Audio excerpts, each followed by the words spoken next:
Alfonso Rueda reafirma o liderado de Galicia na economía azul. O presidente da Xunta salienta as liñas de acción neste campo cunha folla de ruta con 40 medidas e un orzamento de 114 millóns. A economía azul protagoniza o acto conmemorativo da Xunta polo Día Marítimo Europeo. Dende Vigo, Alfonso Rueda destacou o traballo do goberno galego neste campo como modelo de desenvolvemento sostible, innovador e integrador.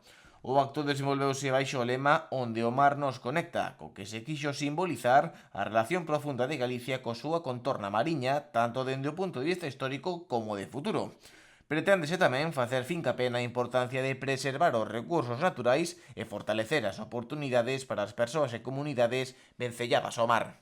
Seguir medrando pero que non se a costa de ninguén, tampouco perder oportunidades e seguir aproveitando esta enorme oportunidade en todos os sentidos, económica, cultural, humana, que supón ser a comunidade no noso país con máis kilómetros de litoral, que agora imos empezar a xestionar dentro de apenas 2 semanas, pouco máis, coa enorme responsabilidade que iso supón tamén.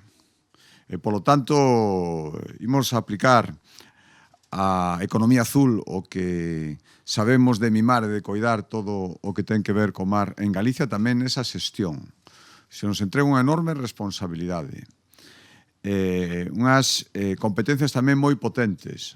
A partir de agora, seguir coidando todo isto, ser estricto nas autorizacións, por suposto, pero tamén ter unha estrategia. Rueda tamén se referiu á nova estrategia da economía azul de Galicia como unha enorme responsabilidade que se entrega e cunhas competencias moi potentes que marcará as liñas de actuación da Xunta nos vindeiros anos. Esta folla de ruta contempla máis de 40 medidas estruturadas en 6 eixos estratégicos cun orzamento superior aos 114 millóns de euros en aplicación ata o ano 2027.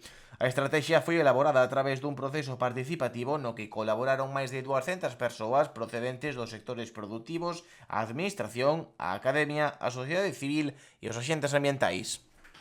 Que na costa hai que vivir tamén. E para vivir hai que preservala. E que siga creando riqueza, pero tamén saber que estamos as persoas. E que os que levan moito tempo ali instalados,